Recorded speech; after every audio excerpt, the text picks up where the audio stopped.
कि कामायनी हिंदी साहित्य में पहली ऐसी कृति है जहां पर्यावरण और पर्यावरण संतुलन की चिंता दिखाई देती है। कीटनाशकों का प्रयोग किया जाता है, यानी कीटनाशक का प्रयोग किया जाना कितना खतरनाक है। प्रकृति का अतिरिक्त दोहन, जरूरत से ज्यादा अस्त्र शस्त्र के जखीरे और खास करके परमाणु और आणविक हथियार, रासायनिक और जैव रासायनिक हथियार, अंधाधुंध कंक्रीट का विस्तार, जंगलों की कटाई। उन देशों की तुलना में भारतीय लोग कार्बन उत्सर्जन कम करते हैं। अगर हम पर्यावरण के संदर्भ में देखें तो जो चर्चित चीजें हैं, चर्चित रचनाएं हैं, उनमें महाश्वेता देवी एक बड़ा नाम है। पर्यावरण को केंद्रित करके जो कहानियां लिखी गई, उसमें 2 कहानियों की रचनाकार महिला थी, और वो 2 कहानियां थी।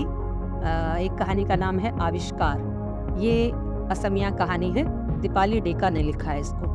और एक कहानी है हरा लड़का। इस कहानी का नाम बोलूंगी तो आप में से बहुत सारे लोग चौंक जाएंगे।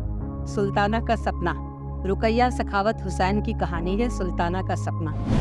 तो कह रही है सारा की चिंता न करो सुल्ताना, तुम्हारे चलने से इन्हें कुछ नुकसान नहीं होगा। यानी स्त्री और प्रकृति इतनी सहजात है, इतनी सहयोगी भाव में है कि स्त्री कभी भी प्रकृति को नष्ट नहीं कर सकती। तुम्हारे चलने से इन फूलों को कुछ नहीं होगा, ये सड़क के फूल हैं। जो भूमिका स्त्री को समाज देता है, सिर्फ उस भूमिका को ट्रांसफर कर दो और पुरुष को सिर्फ उस जगह रख दो, फिर क्या क्या परिवर्तन होगा इस संसार में, ये देखना है। तो रिसाइकलिंग, जिन चीज़ों का, पुराने कपड़ों का, पुरानी वस्तुओं का, पुराने बहुत सारी चीज़ों का, जिसमें बैग है, काठ की वस्तुएं हैं, इन सब की रिसाइकलिंग स्त्रियां बड़ी खूबी के साथ करती हैं। लेकिन ये ट्रेनिंग सबको देना चाहिए, खाली स्त्री को नहीं। मैं मिरांडा हाउस महाविद्यालय और यहाँ की शिक्षिकाओं के आभारी हूँ, जो मित्रवत भी हैं। कुछ मेरी छात्राएं भी हैं यहाँ और कुछ दोस्त भी हैं, और बहुत ही अपना सा ये महाविद्यालय है, जहाँ चिंतन, मनन और बहस की एक संभावना और एक प्रक्रिया लगातार चलती रहती है। तो और मैं इसका बहुत बार पार्ट रही हूँ, इसकी खुशी है। जब पिछले 2 महीने पहले संगीता जी ने मुझे कहा कि बोलना है, तो मैंने एक बार मना ही कर दिया था कि नहीं, संभव नहीं है। लेकिन फिर आग्रह, और कविता जी का भी आग्रह था, संगीता जी का भी, और इन्होंने डेट थोड़ी आगे बढ़ा दी, तो अब कोई बहाना बचा नहीं। तो हमने कहा ठीक है, आते हैं। लेकिन मैं सोच रही थी कि आप लोगों के सामने मैं क्या नई चीज़ कह पाऊँगी, क्या ऐसी चीज़ होगी जो आपके पूर्व वक्ता जो आज सुबह से आपके सामने बोल रहे हैं, बोल कर गए, जैसा कि रजनी जी ने विस्तार पूर्वक समझाया कि विविध विषयों को स्पर्श करते हुए वो आगे बढ़े। तो आप सब साहित्य और हिंदी से जुड़े हुए या सोशल साइंस से या किसी और विषय से जुड़े हुए हैं, लिटरेरी एक बैंड है आपके दिल दिमाग का। तो आपके लिए मैं ऐसा क्या नया रख पाऊँगी जो आपको आकर्षित भी करे, सोचने के लिए विवश करे, और आलोचना के एक नए द्वार को खोलने में भी मदद करे। पता नहीं मैं कितना इसमें सफल होंगी, कितना आपको ये मददगार लगेगी बात, लेकिन मैं एक नए संदर्भ से इन चीज़ों को देखना परखना चाहती थी। मैंने विषय भी रखा भारतीय कथा साहित्य में पर्यावरणीय बोध, कुछ इसी तरह का संगीता जी ने उसको फिर किया पर्यावरणीय बोध से जोड़कर। तो भारतीय कथा साहित्य में पर्यावरणीय बोध के लिए नमूने के कुछ साहित्य को मैंने लिया, क्योंकि भारतीय साहित्य बहुत विस्तृत और बहुत बड़ा है। केवल हिंदी साहित्य की ही बात करें तब भी उसका विस्तार कम नहीं है, और भारतीय साहित्य की बात करें तो वह विस्तार और भी ज़्यादा हो जाता है। तो कुछ नमूने के उदाहरणों के जरिए मैंने अपनी बात कहने की कोशिश की है और आपके सामने रखूँगी भी। लेकिन फ़िलहाल मैं चाहती हूँ कि उसके सैद्धांतिक पक्ष पर थोड़ी सी चर्चा आपके साथ कर लूँ, फिर हम उसके व्यवहारिक पक्ष पर आएंगे। सबसे पहली चीज़, जिस तरह से रजनी जी बात रख रही थी कि अनिल जोशी, अगर मैं गलत नहीं हूँ तो अनिल जोशी जी, उनकी चर्चा कर रही थी और उन्होंने किस तरह से जीडीपी और जीईपी का अंतर आपको समझाया। और मैं उन इकोनॉमिक्स के टर्म्स में नहीं जा रही, लेकिन उसमें गए बिना काम भी नहीं चलेगा, जाना पड़ेगा, लेकिन उस तरह से नहीं जाऊंगी जैसे इकोनॉमिक्स वाले जाते हैं। साहित्य वालों का अपना तरीका होता है और उन तरीक़ों के ज़रिए जीवन को हम ज़्यादा करीब से और ज़्यादा आसानी से समझ सकते हैं, बजाय आंकड़ों और उदाहरणों या मॉडल्स के। तो दो चीज़ें पहले हमें समझने की ज़रूरत है। एक तो हम जिसे पर्यावरणवादी आलोचना कहते हैं, एक नया टर्म है। हिंदी में इस तरह के टर्म्स का प्रयोग अभी प्रचलन में नहीं आया है और ज़रूरत है, वक्त आ गया है कि हम लोग इस दिशा में काम करें।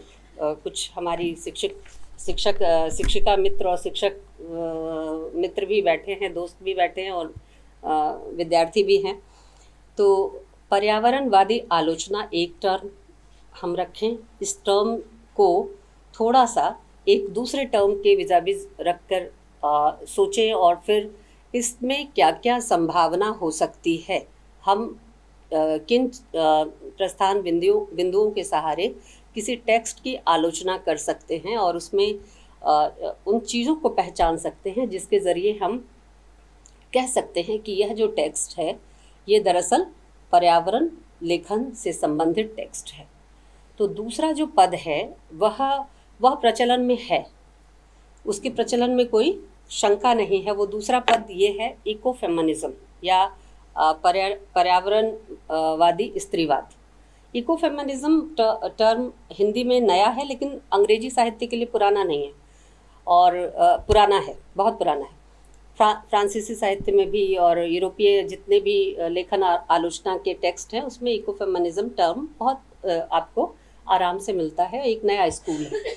लेकिन जिसे हम पर्यावरणवादी आलोचना कहेंगे, ये एक टर्म अभी बन रहा है, पूरी तरह से इसके मानक स्थिर नहीं हुए हैं।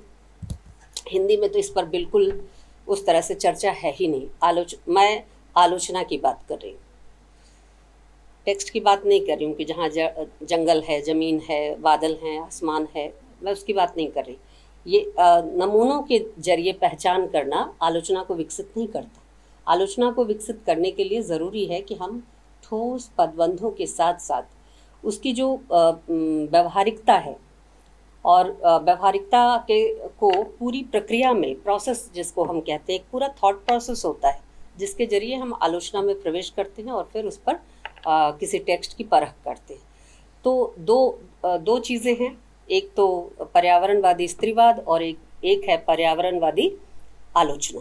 ठीक, पर्यावरणवादी आलोचना को हम कह सकते हैं कि जो पर्यावरणवादी आलोचना है ये एक तरह से पारिस्थितिकी का चिंतन है ना, जिसे हम इन्वायरमेंटल कह सकते हैं कि जिसमें विवेचना है अपने वातावरण की, पर्यावरण की।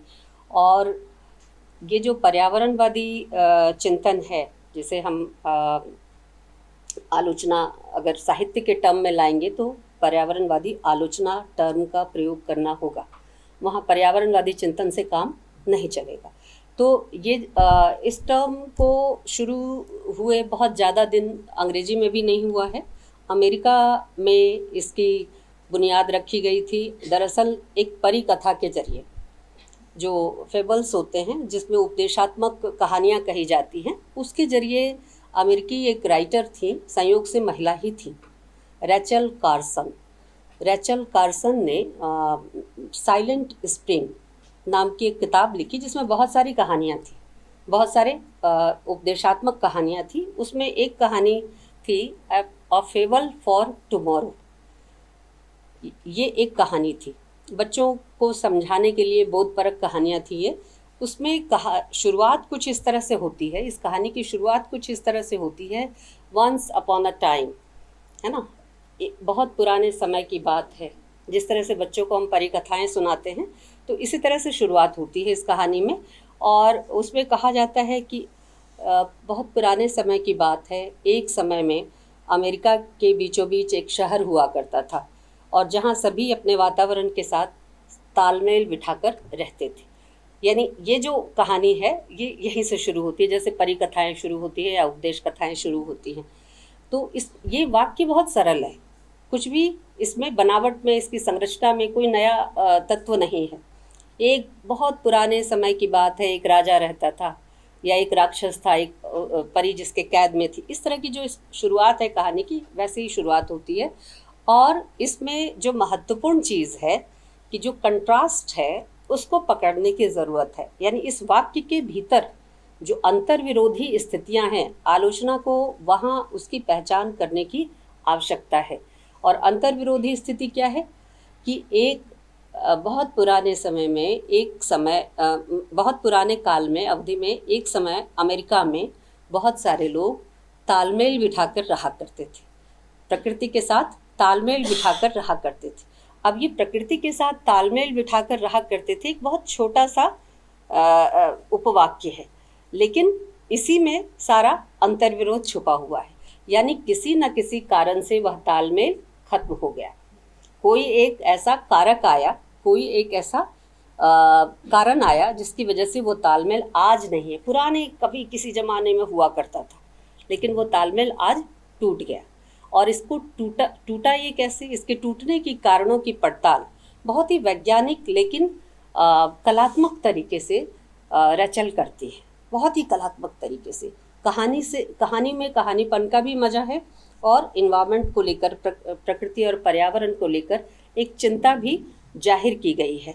लेकिन दिक्कत क्या है कि रैचल की इस कहानी में जो विवाद उठ खड़ा हुआ, वह विवाद था चूँकि एक नया टेक्स्ट था जो कलात्मक उस तरह से नहीं था राजा रानी की कहानियों की तरह, या फिर जो कहानी में मध्य वर्ग जो सेंटर में रहता है वैसा नहीं था। तो एक विवाद उठ खड़ा हुआ कि इसको साइंस के कैटेगरी में रखें या लिटरेचर के कैटेगरी में रखें। लेकिन अंततः टेरी एगल्टन ने खुद, जो कि अंग्रेजी आलोचना का एक बड़ा नाम है, टेरी एगल्टन ने खुद इस कहानी को एक बहुत ही मानक और स्टैंडर्ड टेक्स्ट माना, जो पर्यावरण को लेकर, नए विषय को लेकर सामने आया था, और इसको कलात्मकता से पूर्ण कहानी माना। और इस तरह से इसमें जो कथावस्तु है वह भी बहुत दिलचस्प है। कथावस्तु कुछ भी बहुत बड़ी चीज़ नहीं है, साधारण सी बात है। जैसे परी कथाओं में अचानक आपने सुना होगा पशु पक्षी आते हैं, खेती किसानी को नष्ट करने वाली नील गायें आ जाती है, टिड्डे दल आ जाते हैं जो फसल को पूरी चाट जाते हैं। हाँ, ऐसी वो जो गोभी के ऊपर आपने देखा होगा कि कभी कभी लाही जिसको कहते हैं, काला काला सा जम जाता है और वो भी पूरी फसल खा जाता है। तो ये सारी चीज़ें घटित होती हैं, और इनसे बचाने के लिए कीटनाशकों का प्रयोग किया जाता है। यानी कीटनाशक का प्रयोग किया जाना कितना खतरनाक है। और अब तो ये बहुत आम है, भारत में भी हम कीटनाशकों का प्रयोग विभिन्न सब्जियों, फसलों को उगाने के लिए, पैदावार बढ़ाने के लिए जोर शोर से करते हैं। यूरिया उसमें बहुत कॉमन है, डीटीटी बहुत कॉमन है, एल्ड्रीन बहुत कॉमन है। तो इन तमाम कीटनाशक दवाओं का प्रयोग किस तरह से प्रकृति के संतुलन को और फसलों के साथ साथ धरती की उत्पादक क्षमता को नष्ट कर रहा है, इस पर फोकस करते हुए पूरी कहानी गुथी गई है। और ध्यान रखिएगा कि अचानक ही कीटनाशक का संदर्भ नहीं आया रैचल की इस कहानी में, द साइलेंट स्प्रिंग में अचानक नहीं आया। द्वितीय विश्व युद्ध की एक बड़ी परिघटना घटित हो चुकी थी। द्वितीय विश्व युद्ध में जो संहारक रासायनिक अस्त्र थे, आणविक अस्त्र थे, उनका परिणाम और दुष्प्रभाव लोग भुगत चुके थे। लाखों अरबों लोग उसमें मरे। जापान के हिरोशिमा और नागासाकी जैसे शहर तबाह हो गए परमाणु हथियारों के हमले से। तो ये जो रासायनिक हथियार थे, और उन रासायनिक हथियारों के संदर्भ में जो कीटनाशक वगैरह, जो रसायन, ये रसायन ही है। तो रसायन, जैव रसायन किस तरह से हमें नाश के कगार पे ले जा सकता है, और इसका कैसे एक पॉलिटिकल संदर्भ बनता है, द्वितीय विश्व युद्ध के साथ जोड़कर इस कहानी को देखना चाहिए। और द्वितीय विश्व युद्ध में हम अमेरिका की भूमिका को नेग्लिजिबल नहीं मान सकते, अमेरिका की भूमिका को जीरो नहीं मान सकते, क्योंकि वो जो एशियाई देश है उसके एक तरह से आक्रामकता का शिकार हुए थे। तो कहने का अर्थ, मैं ये कहानी आपको क्यों बता रही हूँ कि साहित्य में पर्यावरणवादी आलोचना अनिवार्यतः राजनीतिक आलोचना होने के लिए बाध्य है। राजनीति के बिना पर्यावरण पर बात नहीं की जा सकती। ये इसको पॉइंट आउट करने के लिए मैंने आपको ये बहुत संक्षेप में कहानी सुनाई, और इस चीज़ को आप जब पर्यावरणवादी आलोचना के संदर्भ से आगे बढ़ें तो ध्यान रखें कि राजनीति माइनस करके पर्यावरणवादी आलोचना की बात नहीं की जा सकती। तो पर्यावरणवादी आलोचना दरअसल है क्या? मनुष्य मतलब पर्यावरणवादी आलोचना साहित्य का वह स्कूल है जहाँ मनुष्य और पृथ्वी या भौतिक जगत का संबंध प्राकृतिक आधारों पर स्थापित किया जाता है। यानी मनुष्य अंततः प्रकृति का एक अंश है, प्रकृति के बाहर मनुष्य का अस्तित्व नहीं है। अगर मनुष्य है तो वह भी इकोसिस्टम का हिस्सा है, और इस चीज़ को बहुत गंभीरता के साथ, बहुत शिद्दत के साथ पर्यावरणवादी आलोचना स्थापित करती है। और साहित्यिक जो दृष्टिकोण बनता है पर्यावरणवादी आलोचना का इन तमाम चीज़ों के बीच से, वह साहित्यिक दृष्टिकोण क्या है, यानी जो मेथोडोलॉजी है पर्यावरणवादी आलोचना की, वह किस तरह से निर्मित होती है। तो उस संदर्भ में अगर आप देखें तो साहित्यिक अध्ययन में जो पर्यावरणवादी आलोचना है वह पृथ्वी और पृथ्वी से जुड़े तमाम जो प्राकृतिक परिवेश है उसको आधार बनाकर आगे बढ़ती है। यानी जैसे आप अन्य आलोचनाओं में जो आधार है, उसका दृष्टिकोण का आधार है, उसकी तलाश करते हैं, तो पर्यावरणवादी आलोचना की खूबी ये है कि वह पृथ्वी और पृथ्वी से जुड़े जो अन्य प्राकृतिक परिवेश हैं उसको अपने विवेचना के केंद्र में रखकर आलोचना प्रस्तुत करती है। उसका दृष्टिकोण धरती केंद्रित कह सकते हैं। तो हम कह सकते हैं कि अगर इसके सांस्कृतिक प्रतिफलन की बात करें, जो कल्चरल एस्पेक्ट है इसका, वो कैसा है।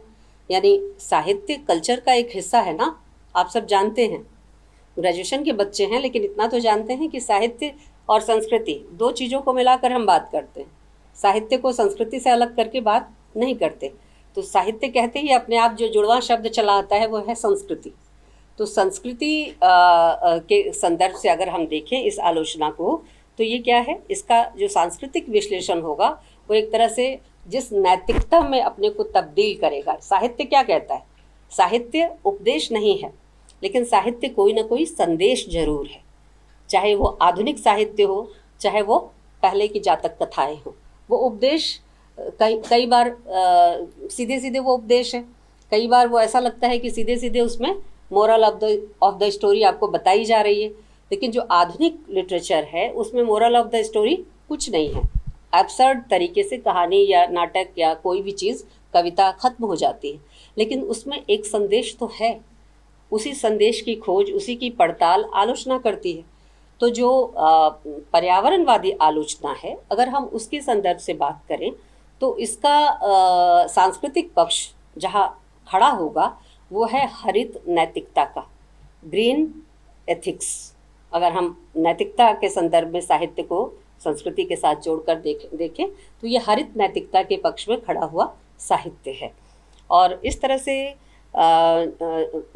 फिलोसॉफिकली अगर हम बात करना चाहें तो राजनीति और दर्शन के स्तर पर पर्यावरणोन्मुखी विकास के साथ पर्यावरणवादी आलोचना जुड़ती है। यानी डेवलपमेंट का एक अन्य छोर है जो विकास का है। ठीक है, साहित्य भी मनुष्य के सर्वांगीण विकास के लिए ही उद्यमशील है।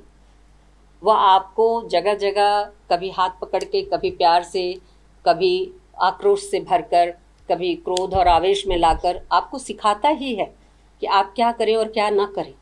ठीक है, कहीं प्रच्छन्न है, कहीं प्रकट है, लेकिन प्रच्छन्न जहाँ है वहाँ भी वह आपको मित्र की, तभी तो कहते हैं ना किताबें सबसे अच्छी मित्र होती है।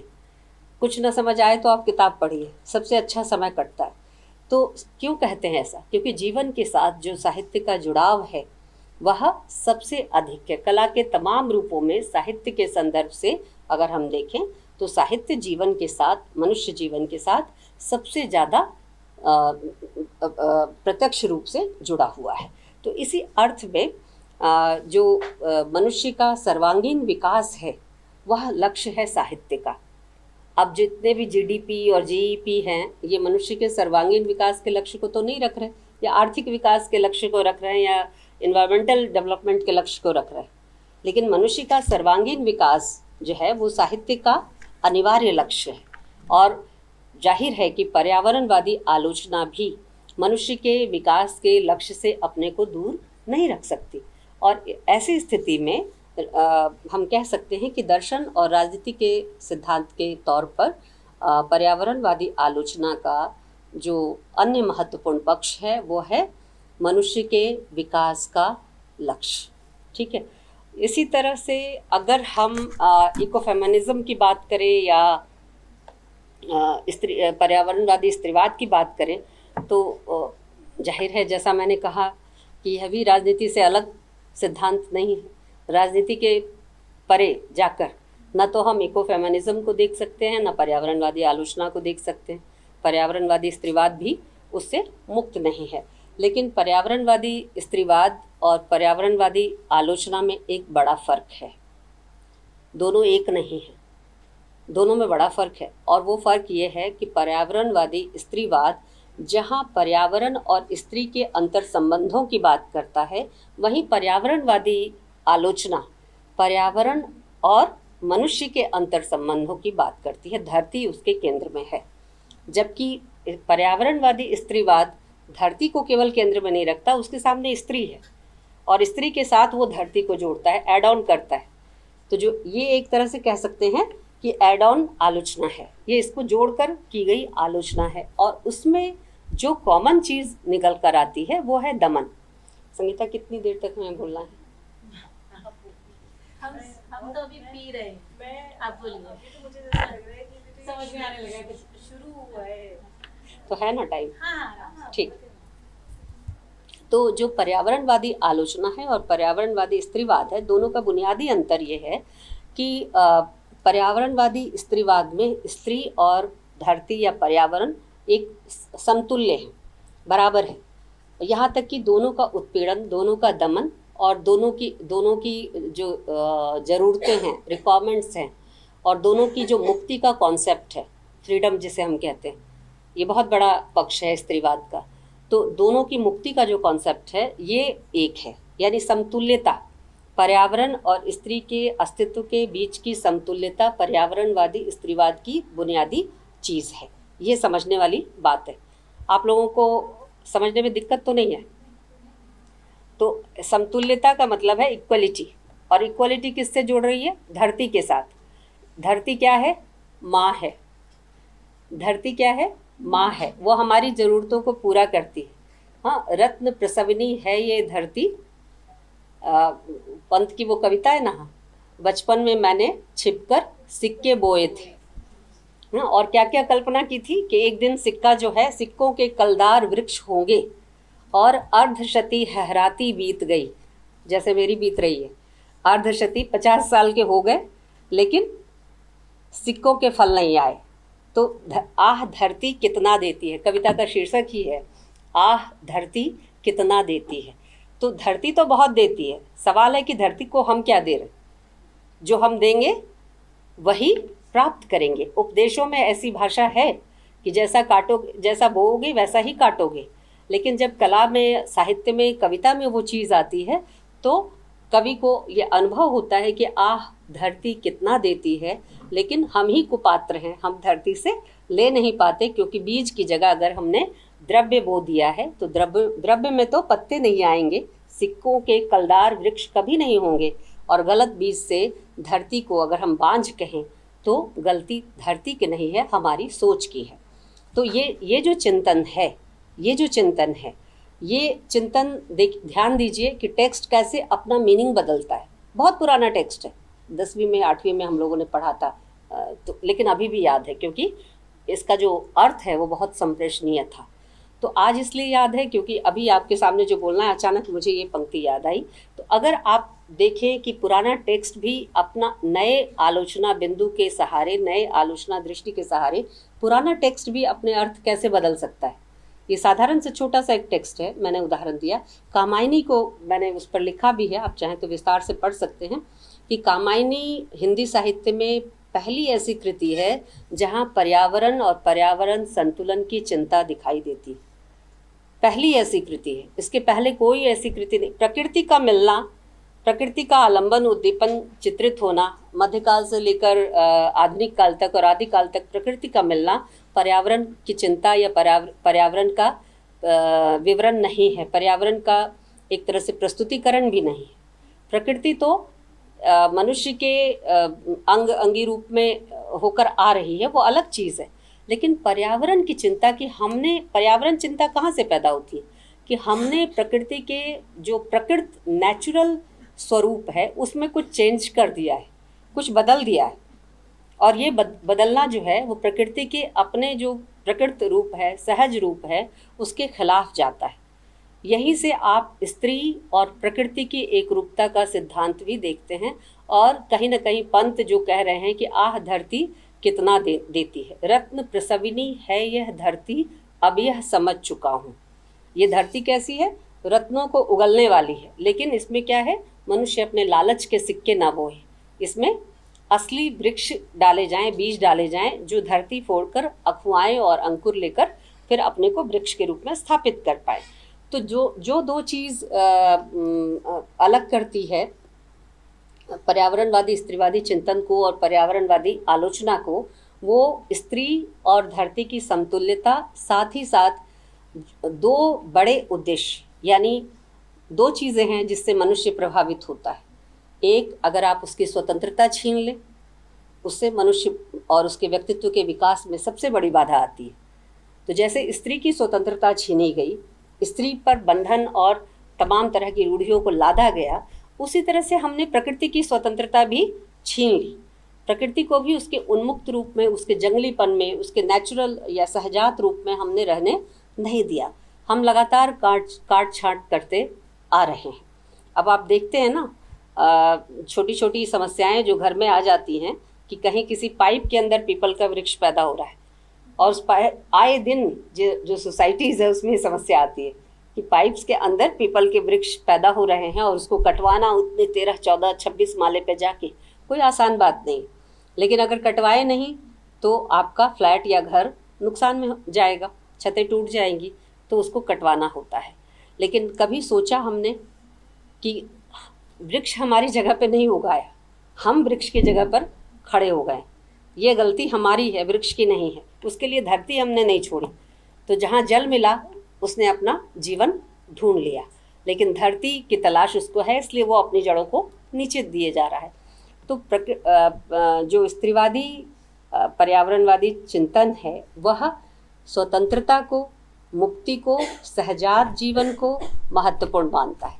साथ ही साथ उस प्रकृति के दोहन को, प्रकृति के दमन को, प्रकृति के अतिरिक्त जो कह सकते एक्सट्रैक्शन को, यानी उससे ज़्यादा, ज़रूरत से ज़्यादा खींचने को, लेने को गलत मानता है।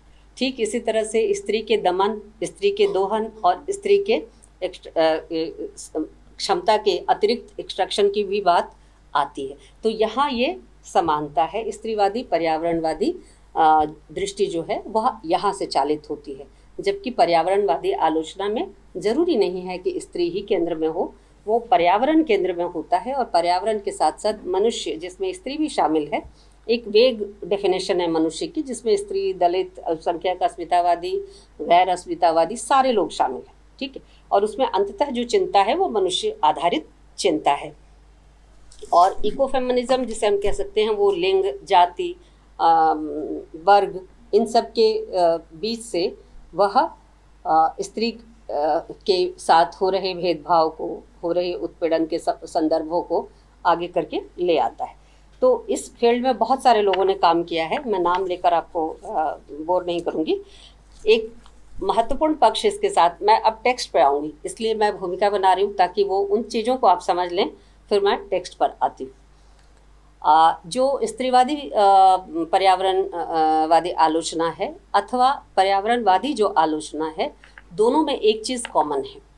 जो अनकॉमन है वो मैंने आपको बताई, जो कॉमन है वो क्या है, वो यह है कि स्त्रीवादी पर्यावरणवादी आलोचना इस चीज़ को मानती है कि प्रकृति का अतिरिक्त दोहन, ज़रूरत से ज़्यादा अस्त्र शस्त्र के जखीरे और ख़ास करके परमाणु और आणविक हथियार, रासायनिक और जैव रासायनिक हथियार, और जो कह सकते हैं कि अंधाधुंध जो कंक्रीट का विस्तार, जंगलों की कटाई, ये सब जो है अंततः एक तरह का असंतुलन पर्यावरण और जीवन दोनों में पैदा कर रही है।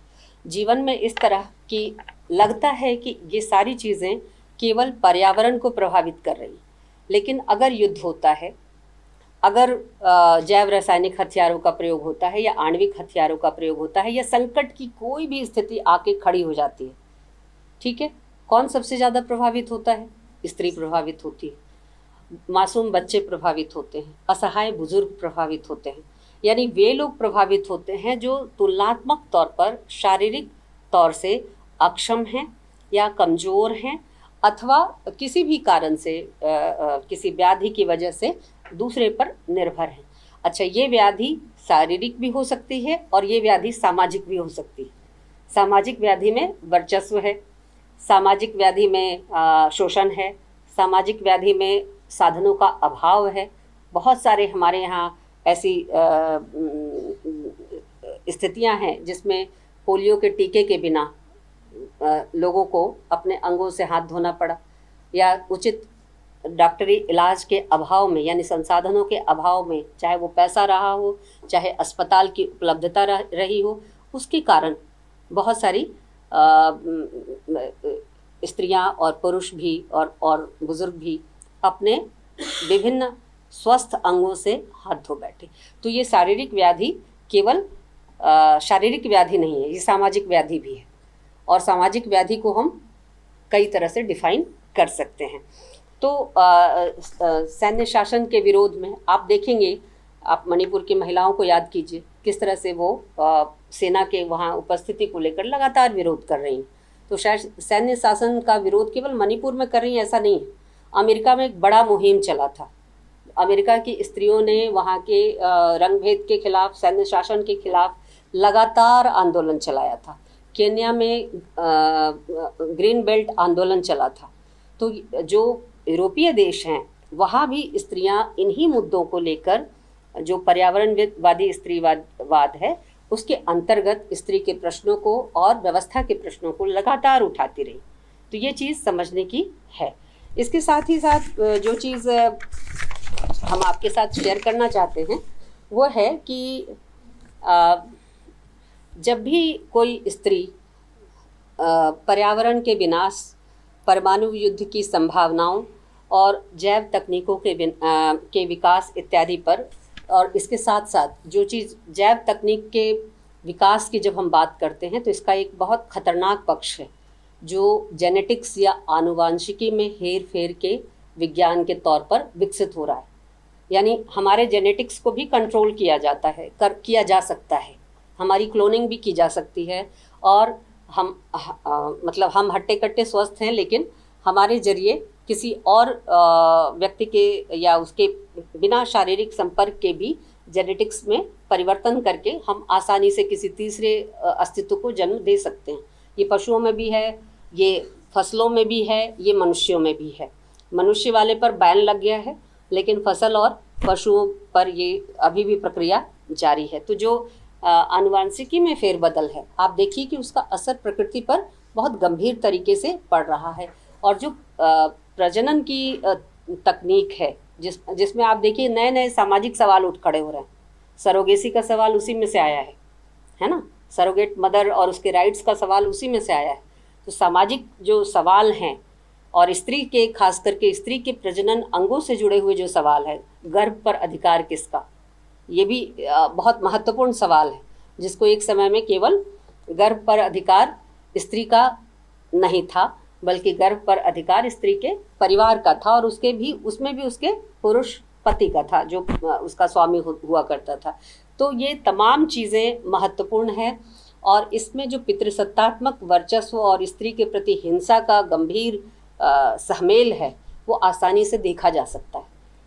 तो जब स्त्री लिखती है इन विषयों पर जब स्त्री लिखती है, यानी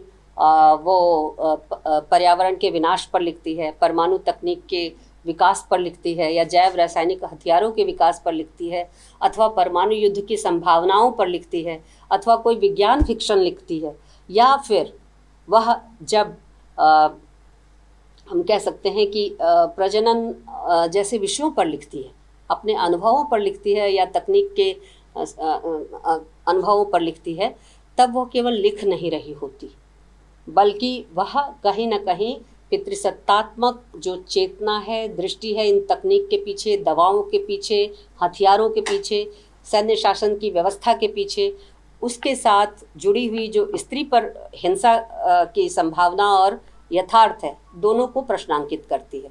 यानी स्त्री पर पीछे के बंद कर दीजिए।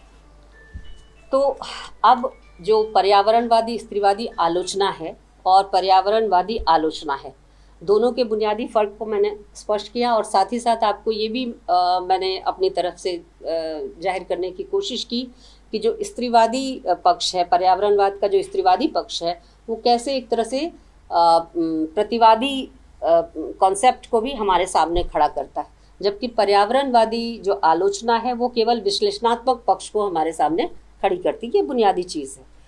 और इसके साथ ही साथ हम कह सकते हैं, इतने विवेचन के बाद हम कह सकते हैं कि जो पारिस्थितिकी का एरिया है, पर्यावरण का जो क्षेत्र है, वो कहीं ना कहीं स्त्रीवाद का भी क्षेत्र है, क्योंकि जो पर्यावरण से संबंधित तमाम प्रश्न हैं वे अंततः स्त्री और उसके अस्तित्व से संबंधित प्रश्नों में तब्दील हो जाते हैं। जैसे मैं एक चीज़ बताऊं, दवाओं की बात की जाती है, मेडिकल की जो दवाएं हैं, मेडिकल जो टेक्नोलॉजी है, उसकी बात की जाती है, तो दवाओं के संदर्भ में कभी भी आप नहीं देखेंगे कि स्त्री के लिए कोई प्रिविलेज्ड चीज़, ऐसी चीज़ जो स्त्री के पक्ष से हो। अगर तुलना की जानी है स्त्री और पुरुष में, तो पुरुष के लिए वो सहूलियत वाली होगी तुलनात्मक तौर पर स्त्री के। तो तकनीक भी कैसे एक तरह से भेदभावकारी है, जबकि हम मानते हैं कि तकनीक बिल्कुल भेदभाव नहीं करता, यूज़र फ्रेंडली होता है, और ज़्यादा से ज़्यादा वह लोगों के हाथ में जाकर संचालन के लिए अपने को प्रस्तुत कर देता है। लेकिन बात इतनी सीधी सादी नहीं है। और इसी अर्थ में जब स्त्रीवादी पर्यावरणवादी आलोचना की हम चर्चा करते हैं, तो यह पारिस्थितिकी का जो विश्लेषण है, इसकी जो आलोचना पद्धति है, वो कहीं ना कहीं बहुत ज़्यादा स्त्रीवादी मुद्दे से जुड़ी हुई मालूम पड़ती है। अब मैं आपके सामने कुछ चीज़ें रखना चाहती हूँ, हिंदी साहित्य, बांग्ला साहित्य, उड़िया और असमी साहित्य से। ठीक है, आपने देखा होगा, बुनियादी तौर पर मोटी चीज़ें मैंने आप बच्चों को स्पष्ट किया है। कोई दिक्कत है? नहीं, मेरे पास आज पूरा टाइम है, इसलिए मैं बिल्कुल मास्टर रूप में हूँ। ठीक है, तो बुनियादी चीज़ ये है कि हम भारत में जब भी पर्यावरण पर बात करते हैं, तो हमारे सामने चिंताएं क्या है। ये तो आलोचना और आलोचना के अलग अलग स्कूल की हमने चर्चा की। एक बहुत स्थापित नहीं है, बल्कि हिंदी में तो नाम भी उस तरह से प्रचलित नहीं है। दूसरा स्कूल स्थापित है अंग्रेजी और अन्य भाषाओं में, हिंदी में उस पर काम थोड़ा बहुत हुआ है, बहुत ज़्यादा नहीं, 2-4 लेख भी आपको मुश्किल से मिलेंगे। तो अब हम पर्यावरण संबंधी चिंताओं की बात करते हैं। जब हम भारत की बात करते हैं, तो हमारे सामने किस तरह की पर्यावरण संबंधी चिंताएं आती। अब तक सुबह से आपने सुना होगा भी, जल संसाधन है, वायु प्रदूषण है, जल की रक्षा की बात आती है, नदियों की रक्षा की बात आती है, पॉल्यूशन को कम करने की बात आती है, कार्बन उत्सर्जन पॉल्यूशन का एक बहुत बड़ा पॉल्यूटेंट है, तो उसको कम करने की बात आती है। अब इन तमाम चीज़ों में जो अगड़े देश हैं और हम जैसे जो विकासशील या अभी भी पिछड़े देश की कोटि में ठेले गए लोग हैं, हम दोनों में अंतर है। उन देशों की तुलना में भारतीय लोग कार्बन उत्सर्जन कम करते हैं, जो अमेरिका, फ्रांस और इटली जैसे बड़े और कह सकते हैं कि पश्चिमी देश हैं, जो हमसे तकनीक में कहीं ज़्यादा आगे बढ़े हुए। एशियाई देशों में भी जापान का जो कार्बन उत्सर्जन है और चीन का जो है उसकी तुलना में हम लोग कम कार्बन उत्सर्जन करते हैं। अब ये तो ग्लोबल पर्सपेक्टिव हुआ। भारतीय पर्सपेक्टिव क्या होगा? भारत के संदर्भ में अगर आप पाएंगे तो ये और एक विभाजन है। ये विभाजन कैसा है? हैव और हैव नॉट्स का है। यानी कार्बन उत्सर्जन कौन कर सकता है? जिसके पास गाड़ी होगी, जिसके पास इलेक्ट्रॉनिक गुड्स होंगे, जो 1-1 लाख का एप्पल का फ़ोन और लैपटॉप खरीद सकेगा। आपको शायद अनुभव हो, जिन बच्चों ने और जिन शिक्षिकाओं ने महंगे आईफोन और एप्पल के लैपटॉप्स और एसेसरीज़ खरीदे हैं, उनको ये अनुभव होगा कि जिस दिन वो चीज़ ख़राब होती है वो कूड़े में फेंकने के अलावा उसका कोई इलाज नहीं होता। अगर आपका आईपैड ख़राब हुआ या आईपॉड जो पहले आया था वो ख़राब हुआ, बस आप उसको कुछ नहीं कर सकते, क्योंकि 3 साल के पहले की टेक्नोलॉजी उनके पास रिपेयरिंग के लिए उपलब्ध ही नहीं। यानी वो इलेक्ट्रॉनिक हैजार्ड्स में बदल जाते हैं। जैसे अमेरिका में और अन्य विकसित देशों में लैपटॉप और अन्य इलेक्ट्रॉनिक गैजेट्स यूँ ही फेंके रहते हैं, कोई भी कबाड़ के भाव से उठा ले। हमारे यहाँ भी अब कुछ वैसा दृश्य मध्य वर्ग के जो कैपेसिटी है, उसकी क्रय क्षमता है, उसके कारण पैदा हो रही है। एक बड़ा संकट है और हम सब आसानी से कहते हैं, बच्चे तक कहते हैं मैडम आईफोन ले लीजिए, है ना। तो हमने तय किया था कि आईफोन और लैपटॉप में से क्या चीज़ लेना उचित होगा।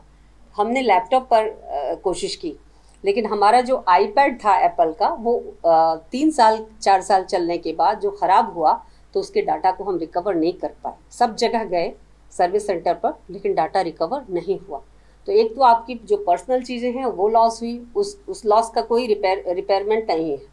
दूसरी, आपने कार्बन उत्सर्जन में योगदान किया।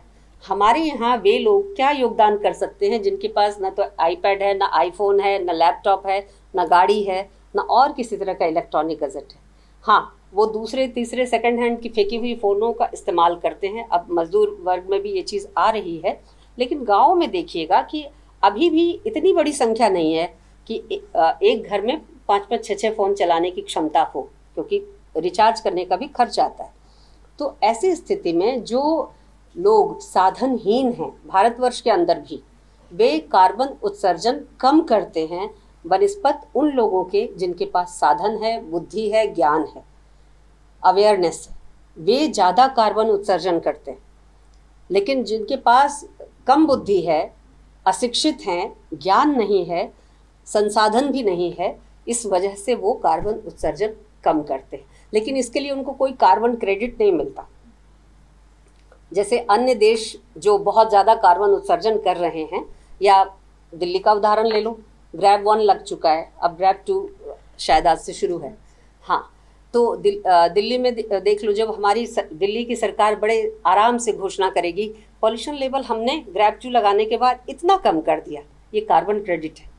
लेकिन ये कार्बन क्रेडिट हम उन हैव नॉट्स को नहीं देते, गरीबों को नहीं देते, जो सूखी लकड़ियाँ जंगल के पास रहने के कारण नदियों से पानी इत्यादि लेकर अपनी जीविका चलाते हैं। वो थोड़ी सी लकड़ी भी काट लें तो हम कहते हैं कि ये चोरी है, और उनको सूखी लकड़ियों को भी न काटने की आज्ञा है, और जगह जगह प्रोहिबिशन का बोर्ड लगा हुआ है। क्या मैं बहुत सारे इलाकों में गई और लंबी लंबी खेती चंदन की, रबर की, लेकिन सब जगह बोर्ड लगा हुआ है कि कोई वहाँ, और सुरक्षा है बाकायदा, प्रवेश नहीं कर सकते। साधारण वहीं के रहने वाले गांव के लोग प्रवेश नहीं कर सकते। वे क्या लेंगे? वे ज़्यादा से ज़्यादा कुछ लकड़ियाँ लेंगे जो उनके ईंधन के काम आएगा। आपने समझाया कि ईंधन से कार्बन उत्सर्जन होता है, लकड़ी जलाने से होता है, और इस तरह से आपने उसकी जगह कहा कि आप गैस सिलेंडर ले लीजिए, हम आपको मुफ्त में दे रहे हैं। और गैस सिलेंडर निश्चित तौर पर कार्बन उत्सर्जन को कम करता है, इसमें संदेह नहीं। लेकिन जो लकड़ियाँ वेस्ट हैं, सूखी हुई हैं, जिसका कोई उपयोग नहीं है ईंधन के अलावा, अगर वे गरीब लोग लेते भी हैं तो ऐसी कोई आफत नहीं आ सकती, लेकिन उन पर बंदिश है, प्रोहिबिशन है। तो उनको कोई कार्बन उत्सर्जन कम करने के लिए कोई क्रेडिट या इंसेंटिव नहीं मिलता। इसमें सबसे ज़्यादा कौन प्रभावित होता है? महिलाएं प्रभावित होती हैं, क्योंकि महिलाओं को पानी लाने के लिए दूर दराज इलाकों में जाना पड़ता है। ईंधन जमा करने ज़्यादातर महिलाएं जाती है, सूखी लकड़ियाँ जमा करने, अच्छा, अपने परिवार के भरण पोषण पालन सबका जिम्मा उनके उस पर होता है, तो वो जो भी संसाधन जंगल से चुनकर लाती हैं उनके परिवार के काम आता है, सिर्फ उनके काम नहीं आता।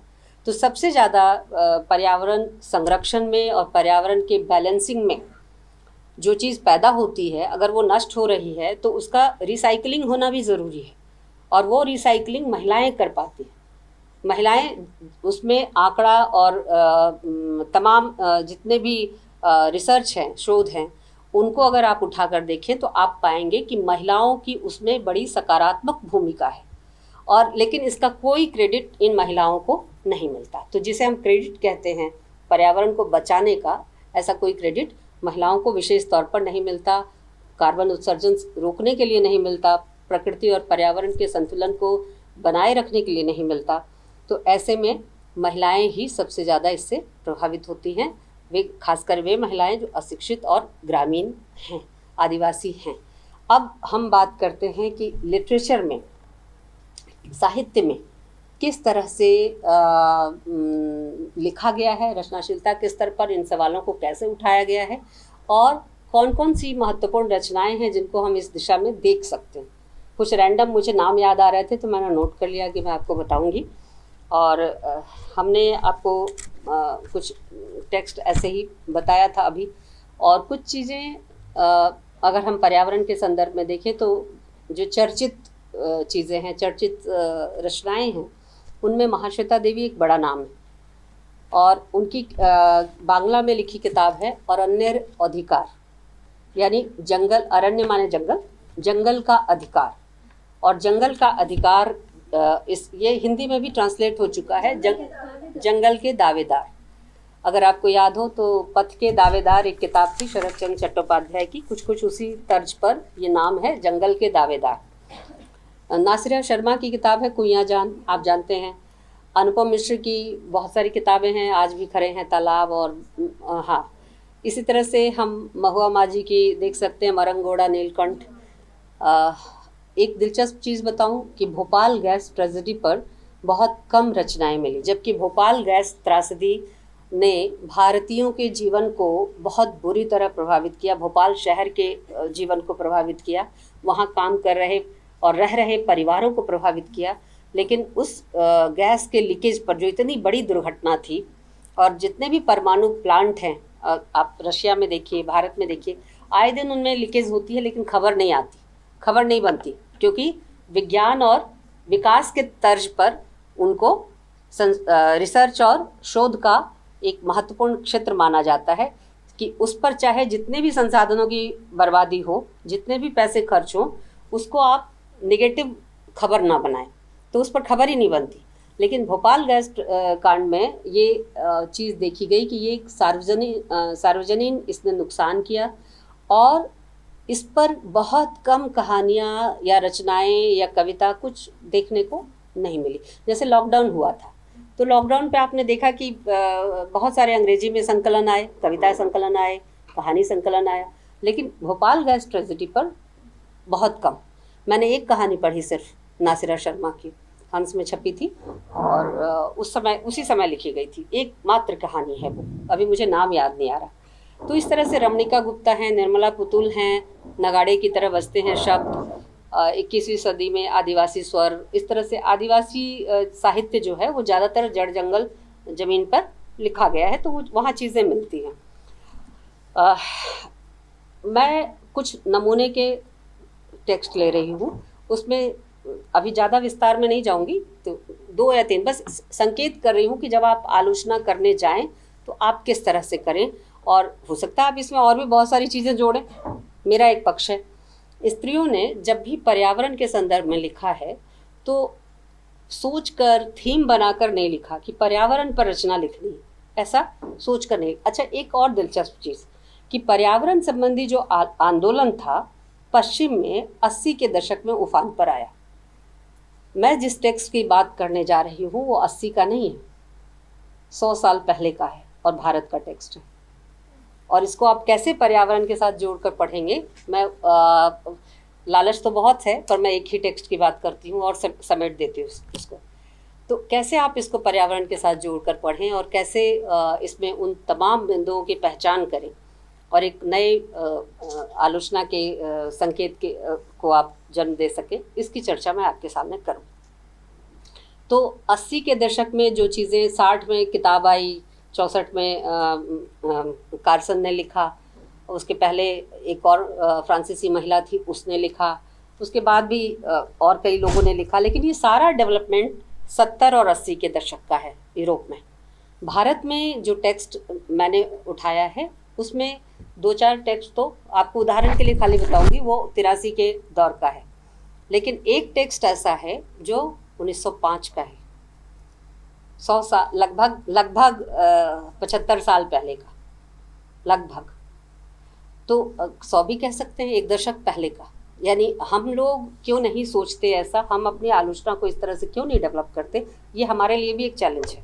बहरहाल मैं 2-3 चीज़ें बताऊं, फिर उस टेक्स्ट पर आऊँगी। सबसे पहले कि स्त्रियां जब लिखती हैं पर्यावरण के मसलों पर, तो दैनिक जीवन और दैनिक जीवन की समस्याओं से जोड़कर, खास करके स्त्री जीवन की समस्याओं से जोड़कर पर्यावरण पर लिखती है, और ये बहुत बहुत महत्वपूर्ण पक्ष है।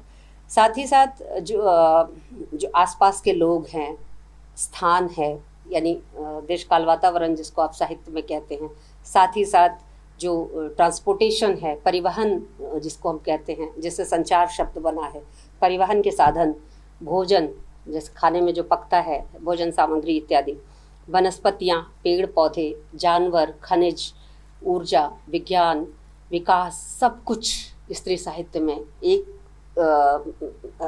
एक थीम के तहत और एक सहज तरीके से, बिना कहें कि इसके लिए बहुत उद्यम और थ्योरी और सिद्धांत को सामने रखे चीज़ें आती चली जाती हैं। इसका उदाहरण दूंगी मैं अभी आपको। और मैंने एक संकलन उठाया आपसे बात करने के लिए। मैं सोच रही थी कि मैं इस विषय को पकाऊं कैसे, मुझे भी पकाना था, मेरा मेटाफर पकाना है, जो कि एक स्त्री मेटाफर है। तो मैं इस विषय को कैसे पकाऊं आपके लिए। तो मैंने एक साल का एक संकलन उठाया जो सन 1985 में प्रकाशित हुआ था और भारतीय ज्ञानपीठ से प्रकाशित हुआ था। इसमें उस साल की सबसे महत्वपूर्ण जो कहानियाँ थी, चुनिंदा कहानियाँ थी, उसको संकलित किया गया था। ऐसे 3-4 संकलन ज्ञानपीठ ने प्रकाशित किए। मैंने सोचा कि इतने कम समय में और इतने कम समय में बोलने के लिए पता नहीं कितनी ज़्यादा चीज़ों को पढ़ना चाहिए, तो मैंने छोटा सा एक पक्ष रखा। और जब मैंने उसे उस संकलन को उठाया तो उसमें सिर्फ 3 कहानी थी जो पर्यावरण पर लिखी गई थी, जो पर्यावरण के विषयों को छूती थी, उसके इर्द गिर्द रहती थी। और दिलचस्प बात बताऊं कि 3 में से 2 कहानी पूरी तरह पर्यावरण पर केंद्रित थी, और वो 2 कहानियाँ स्त्रियों ने लिखी थी। दोनों की दोनों कहानी स्त्री ने लिखी थी। तीसरी कहानी जो कि प्रतीकात्मक है, आप उसे पर्यावरण की कहानी भी मान सकते हैं और एक रूपक के तौर पर भी देख सकते हैं, तो वहाँ प्रतीकात्मक है, लेकिन सीधे सीधे पर्यावरण को केंद्रित करके जो कहानियाँ लिखी गई, उसमें 2 कहानियों की रचनाकार महिला थी। और वो 2 कहानियाँ थी, एक कहानी का नाम है आविष्कार, ये असमिया कहानी है, दीपाली डेका ने लिखा है इसको। और एक कहानी है हरा लड़का, ये कहानी गुजराती की है और इसको भी एक महिला रचनाकार ने, अंजलि खंडेलवाल नाम है, अंजलि खांडवाला नाम है, उन्होंने लिखा। एक कहानी मुझे पंजाबी की मिली, पर ये इसको हम सीधे पर्यावरण की कहानी कहने में मुझे थोड़ी हिचक है, लेकिन पहली जो 2 कहानी मैंने आपको बताई एकदम पर्यावरण की कहानी है और पर्यावरण और स्त्री और परिवेश को जोड़कर लिखी हुई कहानी है। तो उसमें तीसरी जो कहानी है वो है नदिया किनारे वृक्ष, ये पंजाबी की कहानी है, मुख्तार गिल ने लिखी।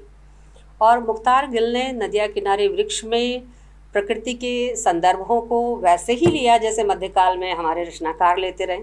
माली आवत देख कर कलियाँ करे पुकार, फूली फली सब चुन लियो काल हमारी बार, इस तरह की चीज़ें जो है ना, दिन 10 फूला फूल के खंखड़ भयो पलाश। तो ये जो साधारण जीवन से और रोज़मर्रा के जीवन के उदाहरण जो भक्तिकाल और मध्यकाल के तमाम रचनाकारों ने, रीतिकाल के रचनाकारों ने उठाया है, जिस तरह से वो सांकेतिक तौर पर, प्रतीकात्मक तौर पर प्रकृति चित्रण करते हैं, लगभग उसी तरह की कहानी है मुख्तार गिल की नदिया किनारे वृक्ष। और तीनों कहानियों के अंतर को अगर मैं डिस्कस करूं तो आविष्कार कहानी जो असमिया है दीपाली डेका की, इसमें एक ऐसे युवक की कहानी है, इसमें स्त्री गायब है। कहानियों में जब हम कोई चीज़ ढूंढे तो अब आप जितनी बातें मैंने आपसे की है, आप आसानी से इस कहानी का कैटेगराइजेशन कर सकते हैं। जो दीपाली डेका की कहानी है आविष्कार, उसमें स्त्री नहीं है, माँ सिर्फ एक आध जगह संदर्भ में आई है। नायक एक किशोर युवक है जो पढ़ने में बहुत तेज है, लेकिन पढ़ने में तेज तो है लेकिन मनमौजी है। उसको पढ़ना जो चीज़ पसंद है, स्कूल में दुर्भाग्य से वो विषय उसको नहीं मिलता। अब वो बिल्कुल नाराज़ होता है कि नहीं मुझे पढ़ना नहीं है, उसे संस्कृत पढ़ने को मिलता है और वो कहता है संस्कृत और पुराना टेक्स्ट तो मैं कभी भी पढ़ सकता हूँ, उसके लिए तो स्कूल की ज़रूरत नहीं है, मुझे अंकगणित और विज्ञान पढ़ना है। तो अंकगणित के मास्टर उसको बहुत प्यार करते थे और उसकी प्रतिभा की सराहना करते थे, समझते थे उसके मिजाज को, लेकिन वे उसकी कुछ मदद नहीं कर पाए और अंततः हेडमास्टर साहब ने उसकी इस अवज्ञा के लिए कि उसको जो मिल रहा है वह ले क्यों नहीं रहा, उसे स्कूल से निकाल दिया। और अब वो खेती करता है, हल चलाता है, पिता किसान हैं, उनके काम में हाथ बटाता है। माँ परेशान होती है कि शायद बच्चा बिगड़ गया, पिता परेशान होते हैं कि उसका मानसिक संतुलन खो गया है क्या। वो अपने को कमरे में बंद करता है और कुछ आविष्कार करने में लग जाता है और आविष्कार उसका लगभग पूरा होने को होता है। उस आविष्कार में ये था कि वह प्रकृति और पर्यावरण की, खास करके जो हरितिमा है यानी वनस्पतियाँ और पौधे हैं, उनकी भाषा समझने लगता है और उसे लगता है कि जो पेड़ है वो उससे ठीक मनुष्य की तरह ही बातें करते हैं और इस बात को वह साबित करने की कोशिश करता है। लेकिन इसके लिए वो फिर कलकत्ता आता है। कलकत्ता में कलकत्ता बड़ा शहर है और उसके पिता कहते हैं अरे तुम कभी शहर नहीं गए, तुम जा रहे हो कलकत्ता, तुम कैसे कर पाओगे। उसे कुछ नहीं पता कि इस आविष्कार को जो उसने किया है कैसे वह सब दुनिया के सामने लाएगा, लोग उसे कैसे एक्सेप्ट करेंगे, कैसे उसको मान्यता या सम्मान देंगे, कुछ नहीं मालूम। वो कलकत्ता आता है, जाहिर है कलकत्ता आता है तो बहुत दिनों तक परेशान रहता है। नहीं, दिल्ली आता है, दिल्ली आता है और दिल्ली आकर वो कहाँ आता है, यमुना के किनारे जो ताजमहल है, वो अपने पिता को समझाता है कि पिताजी जो ये ताजमहल है, आपको ताजमहल दिखता है, आपको ये नहीं दिखता कि किसी न किसी व्यक्ति के दिमाग की ये उपज होगी कि यमुना जैसी उफनती हुई नदी को उसने ताज से दूर कर दिया। तो बांध बनाने की जो नई तकनीक है वह उसको ढूंढता है और उसको लेकर दिल्ली आता है और ताजमहल के आसपास ही बैठा रह जाता है, सोचता रहता है कहाँ जाऊँ, इतने बड़े शहर में किससे मिलूँ, और निराश होकर कोई उसकी बात नहीं समझ पाता है, पुनः गाँव लौट आता है और अपना मानसिक संतुलन खो देता है। और गांव के मुखिया की लड़की जो शहर जाती है पढ़ने के लिए, अंग्रेजी जानने लग जाती है, जिसको वो कभी पसंद करता था और वो लड़की भी इसको कभी पसंद करती थी इसकी प्रतिभा के कारण। एक दिन ये बहुत खुश था और वो लड़की वापस आ रही थी पढ़ाई करके, तो इसने चाहा कि उससे अपने प्रेम का निवेदन करे, कुछ अच्छी बात कहे। तो वह लड़की डर गई इसकी शक्ल देखकर, क्योंकि ये उन्मत्त और पागल सा दिखाई देता था। और इसके बाद, इस घटना के बाद वो सचमुच ही पागल हो गया और कहानी ऐसे ख़त्म होती है कि वह लड़की अपने कमरे में बैठी पढ़ रही थी, तभी उसने रिक्शे की आवाज़ सुनी। रिक्शे पर वही पगला यानी वह लड़का अपने पिता के साथ शहर की ओर जा रहा था, मनोचिकित्सक को दिखाने। इस तरह से कहानी ख़त्म होती है। अब अगर मैं पूछूं कि ये कहानी स्त्रीवादी पर्यावरणवादी कहानी है या पर्यावरणवादी आलोचना के टूल से इसका विश्लेषण किया जा सकता है, तो जाहिर है आप पर्यावरणवादी आलोचना के टूल्स को ही यहाँ पर लागू करेंगे। इसी तरह से एक और कहानी है हरा लड़का। लड़का हरा नहीं होता, कहानी में शुरू में ही विपर्य है, लड़का हरा नहीं होता। लड़का लड़का होता है, उसका एक अपना वर्ण होता है, लेकिन हरा पेड़ होता है, लड़का हरा नहीं होता। कहानी ही है हरा लड़का। और हरा लड़का एक पढ़ा लिखा पिता का पुत्र है, बॉटनिस्ट उसके पिता हैं और बॉटनिस्ट हैं, वो चाहते हैं उनका बेटा भी कुछ बढ़िया पढ़ाई करे और नाम करे, लेकिन वो भी वनस्पतियों से बातें करना, प्रकृति के साथ रहना पसंद करता है और वह ये तरीका ईजाद कर लेता है कि वह वनस्पतियों की भाषा समझने लगता है और इसका प्रयोग करके उसने दुनिया वालों को दिखाया, अपने गांव और शहर के लोगों को दिखाया। उसने एक पेड़ के इर्द गिर्द गोल चक्कर में 2500 आदमी को निरंतर 8 दिन तक लगातार चिल्लाने के लिए कहा। जाहिर है कि शुरू में पेड़ की पत्तियां धीरे धीरे सिकुड़ी, फिर झुक गईं, फिर ऐसे करते करते एक दिन पेड़ उस शोर को सहन नहीं कर पाता है, मर जाता है। ये बताता है कि पेड़ों में भी जीवन होता है और इस तरह से वनस्पतियों के साथ मनुष्य को कैसे तादाद में स्थापित करके रहना चाहिए और परिवेश को कैसे शांति के पक्ष में विकसित करना चाहिए, यह संदेश ये कहानी देती है। तो ये दोनों ही कहानी, यहाँ स्त्री नहीं है, स्त्रीवादी पर्यावरणवादी कहानी ये दोनों ही नहीं है, लेकिन पर्यावरण की कहानी ये है, ठीक है। और दोनों ही स्त्री रचनाकार ने लिखा। अब मैं एक तीसरी कहानी की बात करूँगी जिसके साथ एक टैग जुड़ा हुआ है, और वो टैग क्या है? वो टैग है कि ये स्त्रीवादी कहानी और धांसू स्त्रीवादी कहानी, साधारण नहीं। ये इस कहानी का नाम बोलूँगी तो आप में से बहुत सारे लोग चौंक जाएंगे। सुल्ताना का सपना, सबने पढ़ा है। रुकैया सखावत हुसैन की कहानी है सुल्ताना का सपना।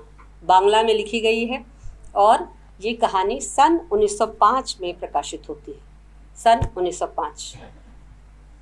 इस कहानी में जैसा कि आप सब लोग, हिंदी में भी प्रकाशित हो चुकी है, अनुवाद हो चुका है इसका, कईयों ने किया है अनुवाद, हंस में भी छपा था और बाद में इधर भी है, वेबसाइट पे खोजेंगे मिल जाएगा। तो सुल्ताना का सपना कहानी जो रुकैया सखावत हुसैन ने लिखी है, मैं बता दूं कि रुकैया सखावत हुसैन एक समृद्ध मुसलमान परिवार की लेखिका थी, स्त्री थी, घरेलू महिला थी और पर्दा करती थी, सर पे पल्ला रखती थी और नियम जो एक स्त्री को, भली स्त्री को, गृहस्थ स्त्री को जितने नियम मानने चाहिए सब मानती थी। लेकिन कहानी उन्होंने ऐसी लिखी जो उनके जीवन से बिल्कुल अलग है। एक ऐसी कहानी जिसमें कल्पना की गई है कि जो भूमिका स्त्री को समाज देता है, सिर्फ उस भूमिका को ट्रांसफ़र कर दो और पुरुष को सिर्फ उस जगह रख दो, फिर क्या क्या परिवर्तन होगा इस संसार में, ये देखना है।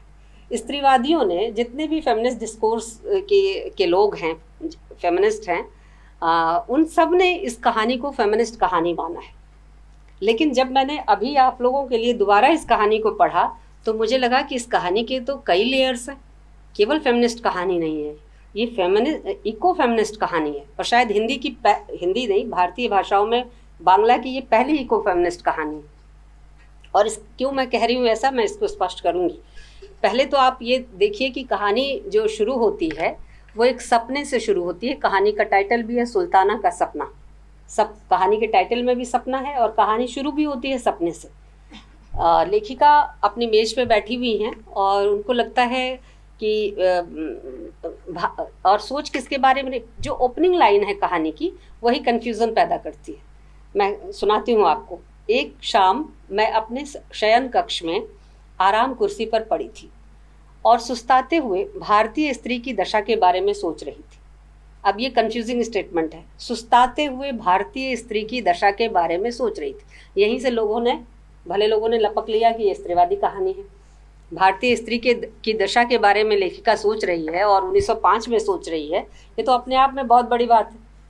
तो अब सोचते हुए उनकी आंख जरा झपक जाती है और तभी उनके कमरे में उनको एहसास होता है कि कोई एक स्त्री आई है। वे समझती हैं कि उनकी जो दोस्त है सारा बहन, वो आई है और वो कहती है कि मन में सोचती है कि सारा बहन इस वक्त, तो सारा बहन जिसको समझ रही है वह स्त्री अंदर आती है और कहती है सुप्रभात। तो सुप्रभात जब वो कहती है तो सुल्ताना जो कहानी की नायिका है वो चौंक जाती है। उसे लगता है अभी तो शाम है, रात है, ये सुप्रभात कह रही है। तो खैर वो सोचती है गलती से इसने सुप्रभात कहा है और आई गई बात हो जाती है। तो सुल्ताना को सारा बहन कहती है कि चलो ना बाहर घूम आए। तो सुल्ताना कहती है हाँ चलो, अब थोड़ा सा हम भी बाहर जाकर उद्यान घुमाते। उद्यान माने बांग्ला है या हिंदी जिसने भी किया है उद्यान शब्द को चुना है, जबकि उद्यान शब्द यहाँ नहीं होना चाहिए, बगीचा सबसे ठीक ठाक है। तो कहती है चलो ना उद्यान घुमाएं। और राजी हो जाती है सुल्ताना, उद्यान घूमना जाना है। वो उसके साथ चलती चली जाती है। जाते जाते देखती है कि काफ़ी दूर चली आई लेकिन एक भी पुरुष नहीं दिखाई दिया। वो पूछती है कि भाई सारे पुरुष कहाँ चले गए। तो हाँ, पहले कुछ स्त्रियाँ उसे देखकर मजाक करती हैं। रास्ते में कुछ स्त्रियाँ मिलती हैं, पुरुष नहीं दिखाई देते, स्त्रियाँ मजाक करती हैं। तो समझ नहीं पाती उनकी भाषा को सुल्ताना, क्योंकि एक और दूसरी दुनिया है जो सपनों की दुनिया है, डिज़ायर है, जहाँ है ना, ड्रीम है और डिज़ायर है। तो उस दुनिया में ये सारी चीज़ें चल रही हैं। तो उस सपनों की दुनिया में सुल्ताना सोचती है कि स्त्रियां उसे देख के हंस रही हैं, लेकिन वो उनकी भाषा नहीं समझ पा रही। तो आखिर ये बोल क्या रही हैं। देश काल बदल जाता है और भाषा गुम हो जाती है। तो भाषा बोल क्या रही है, तो पूछती है सारा से, क्या कह रही है ये। तो कह रही है ये सब तुम्हें देखकर हंस रही हैं। इस बात को तो सुल्ताना भी समझती है कि मुझे ही देखकर हंस रही हैं, लेकिन कह क्या रही है ये जानने का उसका मन होता है। तो सारा कहती है कि दरअसल ये कह रही हैं कि तुम बड़ा मर्दाना लगती हो। अब तक आप सोचिए भाषा में कैसे टेक्स्ट बदल जाता है और कॉन्टेक्स्ट भी बदल जाता है, संदर्भ भी बदलता है, पाठ भी बदलता है। कि अब तक क्या है, हम जो भाषा को बरतते हैं उसमें सबसे दिलचस्प है, हम कहते हैं कि क्या जनानियों की तरह रो रहा है। ब्रज भाषा जनानी बोली है, बालकृष्ण भट्ट, है ना। इसी तरह से और जनानी शब्द एक गाली की तरह, एक डेरोगेटरी टर्म की तरह इस्तेमाल किया जाता है। यहाँ मर्दानी शब्द को, मर्दाना को डेरोगेटरी टर्म की तरह इस्तेमाल किया गया है। कि महिलाएं कहती कि कह रही हैं और हंस रही हैं कि ये जो सुल्ताना है बहुत ज़्यादा मर्दाना नज़र आ रही है। कहती मर्दाना का मतलब, कहती मर्दाना का मतलब है बहुत संकोची और शर्मीली। सोच सकते हैं, बहुत संकोची और शर्मीली। जबकि हमने क्या पढ़ा है, खूब लड़ी मर्दानी बहुत तो झांसी वाली रानी थी। ये मर्दाना का अर्थ है खूब संकोची और शर्मीली। तो सुल्ताना को हैरत होती है कि ये भाषा का भी जो है व्यवहार और अर्थ दोनों देश काल के बदलने के साथ, केवल विपर्य के साथ कैसे अलग अलग अर्थ देने लगते हैं। और इसको बहुत एलाबोरेट नहीं करती लेखिका, आगे बढ़ते हैं।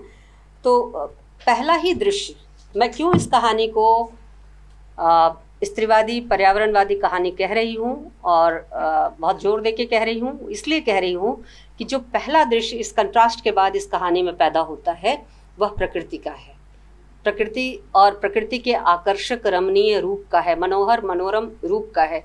और यह जो सुंदरता है, रमणीयता है, मनोरम छवि है प्रकृति की, यह एक तरह से इस्टेब्लिश किया जा रहा है कि इस छवि को बचाना मनुष्य का काम है। इसके प्रति कोई रोमानी आकर्षण नहीं है ना, कि जैसे रीतिकाल और भक्तिकाल के कवियों में है, रोमानियत नहीं है यहाँ, बल्कि प्रकृति के सहज रूप को सुंदर बताया गया है। जो सहज है वही सुंदर है, असहज सुंदर नहीं है। और इस अर्थ में प्रकृति के संदर्भ से जब कहानी आगे बढ़ती है तो लेखिका यानी सुल्ताना, जो कि सुडो लेखिका है, इसकी लेखिका तो रुकैया सखावत हुसैन है। तो सुल्ताना इसमें कैरेक्टर है। वो कहती है मैं चलते हुए इस दृश्यावली का आनंद ले रही थी। तो दृश्य क्या था, वह सब वास्तव में बेहद भव्य था। हरी घास के टुकड़े को मैंने गलती से मखमल का गद्दा समझ लिया। ऐसा लग रहा था मानो मैं एक नर्म कालीन पर चल रही हूँ। मैंने नीचे देखा और पाया कि रास्ता घास और फूलों से ढका हुआ है। कितना अच्छा है, यह मैंने कहा। तो पहला ही विवरण स्त्री के ये देश किसका है, स्त्री का देश है। और पुरुष कहाँ है अभी नहीं पता, लेकिन ये देश स्त्री का है, स्त्रियों ने बनाया है। विकल्प कौन दे रहा है, स्त्री दे रही है। किस चीज़ का दे रही है, दमन, उत्पीड़न, शोषण, गैर बराबरी, भेदभाव, इन सब के खिलाफ प्रकृति के दोहन, प्रकृति का अपकर्षण, तमाम तरह से प्रकृति का जो शोषण हो रहा है, उन सब के खिलाफ जो विकल्प दिया जा रहा है वो स्त्री की तरफ से दिया जा रहा है। और स्त्री देश में प्रकृति अपने सहज रूप में अत्यंत सुंदर है। और सारा बहन सुल्ताना से पूछती है तुम्हें पसंद आया। सुल्ताना कहती है हाँ बहुत, लेकिन इन नाजुक और सुंदर फूलों को कुचलना मुझे अच्छा नहीं लगा, क्योंकि चल भी उसी पे रही है, मखमली गद्दे पे ही चल रही है। तो कह रही है सारा कि चिंता ना करो सुल्ताना, तुम्हारे चलने से इन्हें कुछ नुकसान नहीं होगा। यानी स्त्री और प्रकृति इतनी सहजात है, इतनी सहयोगी भाव में है कि स्त्री कभी भी प्रकृति को नष्ट नहीं कर सकती। तुम्हारे चलने से इन फूलों को कुछ नहीं होगा, ये सड़क के फूल हैं, ये फिर से अपने वास्तविक रूप में वैसे ही आ जाएंगे। समूची जगह, सुल्ताना आश्चर्य प्रकट करते हुए कहती है कि समूची जगह एक उद्यान जैसी लग रही है। हर पौधे को आप लोगों ने बड़ी कुशलता से व्यवस्थित किया है। प्रकृति का एक छोटा सा दृश्य। अब मैं इस कहानी को, इसकी आलोचना को यहीं रोक रही हूँ, हम आगे चलते हैं। यानी प्रकृति कैसे स्त्री के संसर्ग में बहुत ही स्वाभाविक रूप में है, इसकी एक झलक आपको मैंने दिखाई। इसी तरह से अब देखिए, जो रैचल के यहाँ मैंने बताया कि कोई एक कारक आ जाता है जो सुंदर देश को नष्ट करता है, वह कारक यहाँ भी आया। और कैसे आया? वो इस तरह से आया कि अगर कोई पागल व्यक्ति काबू से बाहर हो जाए और पूरे समाज को डराने, धमकाने, रौंदने लगे, तो क्या करेंगे आप?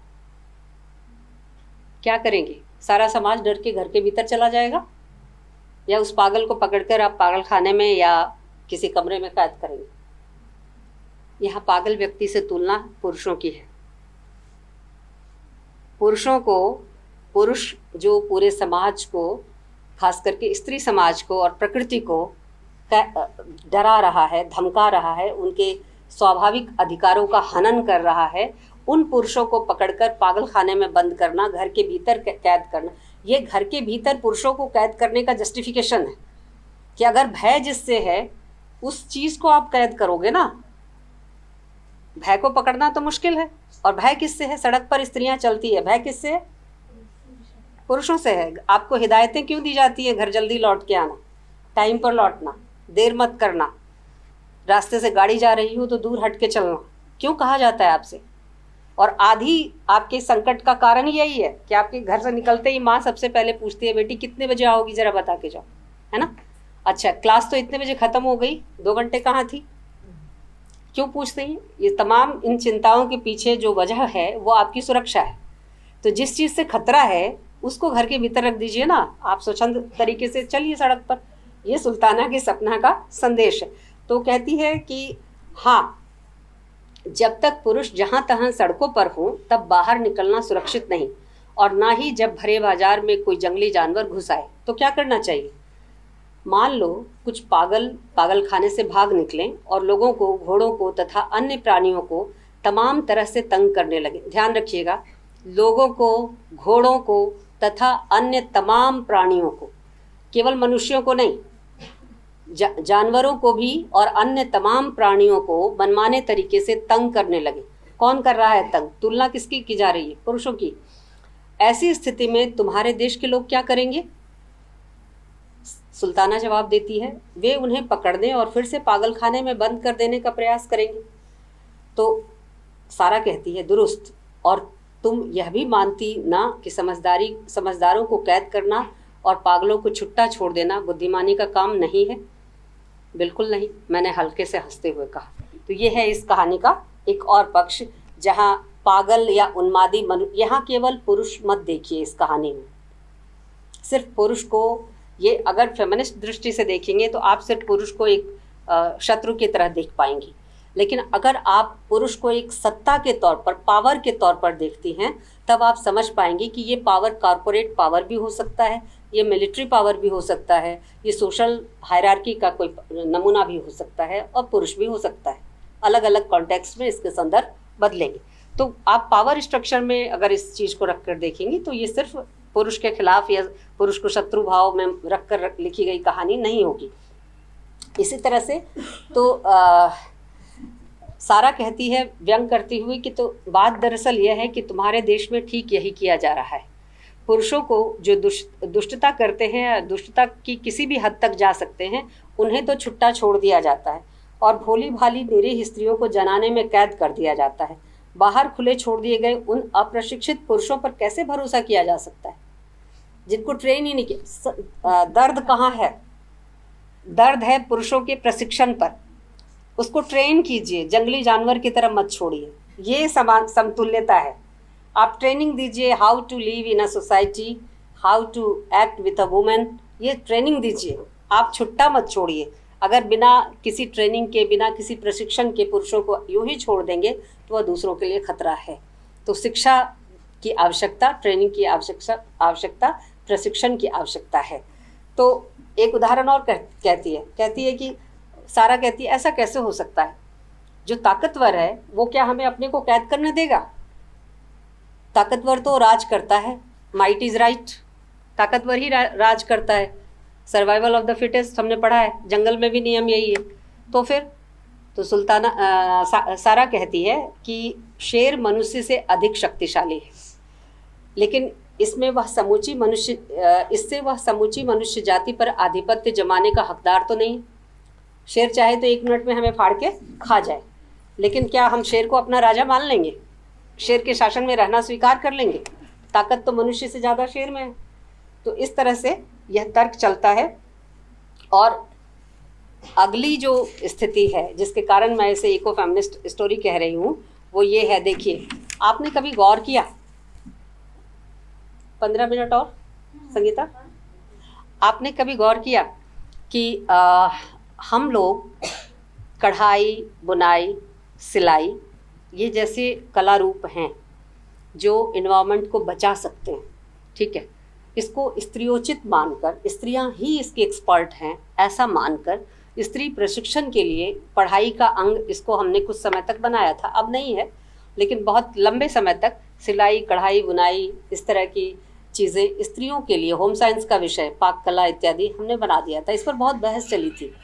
आज़ादी के पहले का जो प्रिटेक्स्ट है, अगर आप उसके संदर्भ में देखें तो इस पर बहुत बहस चली थी कि स्त्री के लिए पाठ्यक्रम क्या बनाया जाए और पुरुष के लिए क्या बनाया जाए। सो बहुत लंबी बहस चली थी और उसमें ये पाया गया था कि गांधी जी स्वयं इसके पक्ष में थे कि स्त्रियों को सिलाई, कढ़ाई, बुनाई और पाक कला की शिक्षा दी जाए। स्त्रियां जो उस समय एक्टिविस्ट भी थी, थोड़ी पढ़ी लिखी भी थी, जागरूक थी, वे इसका विरोध कर रही थी, लेकिन वे जानती थी कि कांग्रेस की कमेटी में गांधी जी के आगे किसी की नहीं चलेगी और स्त्रियों के लिए यही बिल पास होगा, और वही हुआ। ये अगर इसके बारे में जानना चाहती हैं तो विस्तार से मेरी किताब जो है हिंदी का आरंभिक स्त्री चिंतन, उसे पढ़ सकती हैं। मैं फ़िलहाल एक रेफरेंस दे रही हूँ। अब हम इस कहानी में भी एक संदर्भ पाते हैं सिलाई, कढ़ाई और बुनाई का। आपने 60 के पहले की, 70 के दशक की फिल्में देखी होगी जिसमें फिल्मों में माँ निरूपा राय टाइप बहुत गरीब है और सिलाई करके बच्चे को पढ़ा रही है ना, या जो नायिका है वो अचानक प्यार से कढ़ाई करके अपने नायक को गिफ्ट देने के लिए कुछ स्वेटर या कुछ ऐसी चीज़ें बना रही। कुछ मिलिट्री हमले पर बनी फिल्में थी जो भारत पाक और भारत चीन युद्ध पर बनी थी। उन फिल्मों में आपने देखा कि महिलाएं ऊनी कपड़े बुन बुन कर सैनिकों को देती है। सच भी है, आपातकाल में महिलाओं ने ऐसा किया है, आगे भी करेंगी, इसमें कोई संदेह नहीं। लेकिन ये सिर्फ महिलाएं करेंगी, यहाँ मुश्किल है। ये अगर पर्यावरण की रक्षा का कॉन्सेप्ट इससे जुड़ा हुआ है, पर्यावरण की रक्षा की बात है, रिसाइकलिंग की बात है, चीज़ों को रिसाइकिल कैसे करें। जैसे फटे गुदड़ी से आपने प्रसाद को पढ़ा, प्रसाद ने कहा सीवन को उधेड़ कर देखोगे क्या मेरी कंथा की। ये कंथा जाहिर है प्रसाद ने नहीं सिली है, कंथा उनको सिली सिलाई मिली है, लेकिन कोई स्त्री नहीं कह सकती कि हमने ये कंथा नहीं सिली या नहीं सिल सकती। कहा जाएगा तो शायद हम उल्टे सीधे सिल भी देंगे। तो कंथा को उधेड़ने में जो कष्ट प्रसाद को है, बिना बनाए उस कंथा को, एक स्त्री जो उस कंथा को बनाती है उसको कितना कष्ट होगा। तो रिसाइकलिंग जिन चीज़ों का, पुराने कपड़ों का, पुरानी वस्तुओं का, पुराने बहुत सारी चीज़ों का, जिसमें बैग है, काठ की वस्तुएं हैं, इन सब की रिसाइकलिंग स्त्रियां बड़ी खूबी के साथ करती हैं। लेकिन ये ट्रेनिंग सबको देना चाहिए, खाली स्त्री को नहीं। तो इस कहानी में सिलाई, बुनाई, कढ़ाई का भी संदर्भ आता है। और वो महिला जो बहुत एम्पावर्ड है, जिसके पूरे देश में पुरुष अंदर हैं और सारा शासन महिलाएं चलाती हैं, वो महिला जब सुल्ताना को अपने घर ले जाती है, जो अत्यंत सुंदर है, बहुत ही अच्छा सुरुचिपूर्ण सजाया हुआ, उस घर में वो बैठ जाती है क्या करने, गाते हुए कढ़ाई करती है। और सारा सुल्ताना को आश्चर्य होता है कि अरे वो तो कढ़ाई भी कर रही है। तो वो अपना कढ़ाई का काम ले आई और एक नई कढ़ाई करने लगी। सुल्ताना पूछती है तुम सिलाई बुनाई भी जानती हो? तो कहती है हाँ, जानने में हमारे पास करने को और जनाने में हमारे पास करने को और है क्या। मतलब जनाना और मर्दाना यहाँ विपरीत टर्म है। जनाने में हमारे पास करने को और है क्या, तो हम कढ़ाई भी करते हैं। कहती है कि पुरुषों की प्रकृति क्या है, सुल्ताना कहती है, लेकिन हम तो ये जो काम है सिलाई बुनाई कढ़ाई का हम भी करती हैं। तो सारा जवाब देती है कि जब हमारा सारा काम मर्दाने में पुरुष करते हैं, जनाने में हम कढ़ाई करते हैं, तो ये काम भी अब पुरुषों को दे सकते थे, क्यों नहीं दिया? इसके पीछे तर्क क्या देती है? क्योंकि पुरुष के भीतर सुई में धागा तक पिरोने का धैर्य नहीं होता, इसलिए वो पुरुषों को ये काम नहीं देती। सिलाई बुनाई कढ़ाई सजावट ये सुरुचि का काम है, ये पुरुषों को नहीं दिया जा सकता, है ना। वो ताकत के काम कर लें और काम कर लें और उन पर काबू हम रखें, मास्टरी हमारी हो, ये हम कर सकते। फिर इसी तरह से विज्ञान और वैज्ञानिक दृष्टि, ये लग सकता है कि महिलाएं अगर शासन करेंगी, महिलाएं अगर सत्ता चलाएंगी, महिलाएं अगर निर्णय लेंगी, नीति निर्धारण करेंगी, तो क्या होगा? होगा ये कि सब कुछ फेमिनिन होगा, सब कुछ स्त्रियोचित होगा। ऐसा नहीं है। इस कहानी में इतनी, ये एक फॉर्चुनिस्टिक कहानी भी है, मतलब फ्यूचरिस्टिक कहानी भी है। अगर आप देखें कि किस तरह से फ्यूचर जो जैसे हम कहते हैं भविष्यवादी दृष्टि है, वो इस कहानी में बहुत साफ दिखाई देती है। और सुल्ताना को पता चलता है कि कैसे विज्ञान और वैज्ञानिक आविष्कारों की जननी भी महिलाएं हैं। एक ऐसा यंत्र है जो सूरज की रोशनी से चलता है। अब आप कल्पना कीजिए, ऊर्जा संरक्षण की बात कर रही है ना, पुष्पक विमान नहीं कह रही हैं, सूरज के उससे रोशनी से चलने वाला एक ऐसा यंत्र कल्पित कर रही है जिस पर बैठते हैं और एक बटन दबाते ही वो सूरज की रोशनी से ही अपनी ऊर्जा ग्रहण करता है। यानी प्रकृति के किसी भी चीज़ को नुकसान पहुंचाए बिना जो प्रकृति का उपहार है उसके जरिए यंत्र चल रहा है और उसका नियंत्रण स्त्री के हाथ में है। तो एक ऐसी दुनिया जो एक विकल्प पेश करती है, और युद्ध अगर आ गया, ये सवाल भी दरपेश है, क्योंकि जो नेशन स्टेट का कॉन्सेप्ट है उसमें युद्ध के बिना बॉर्डर की सुरक्षा नहीं हो सकती। बॉर्डर के लिए सेना चाहिए। महिलाएं क्या करेंगी? पर्यावरण करने से तो काम नहीं चलेगा, महिलाएं क्या करेंगी? तो सैन्य संचालन भी जो पुरुष किया करते थे, जो मिलिट्री जो मैचो पावर के तहत चलती है, जो सेना जो पुंसवादी पावर के तहत चलती है, उस जगह भी हुआ ये कि पड़ोसी देश ने इस देश के लोगों पर आक्रमण कर दिया और पुरुष लड़ने गए और लड़ने में हारने की स्थिति आ गई। तो एक महिला वैज्ञानिक ने ऐसा आयुध बनाया कि उस आयुध के जरिए पड़ोसी देश के जो सैनिक आए थे वो उसकी रोशनी से ही कुछ नहीं किया, संहार नहीं किया। कोई जैव रसायन नहीं था, कोई बंदूक की गोली नहीं थी, बस उसकी रोशनी से ही वो सारे जो लड़ने आए थे वो मरणासन्न हो गए और इस तरह से विजय मिल गई। और उस वैज्ञानिक की सत्ता, जो महिला वैज्ञानिक थी, ये इसी कहानी में है, कहीं बाहर से नहीं कह रही हूँ मैं, तो उस महिला वैज्ञानिक की सत्ता स्थापित हुई। तो जितने भी सवाल हो सकते हैं पर्यावरण से जुड़े हुए, पर्यावरण के विकल्प के रूप में, और साथ ही साथ इस स्त्री और पर्यावरण के अंतर संबंधों को लेकर वह इस कहानी में बखूबी और बहुत विस्तार के साथ और बहुत संकेतों के साथ, खुले संकेतों के साथ कहे गए हैं। इसलिए मैं इस कहानी को पहला इको फेमिनिस्ट स्टोरी कह रही हूँ। धन्यवाद। कभी मौका मिलेगा तो और कुछ बातें, लेकिन आज के लिए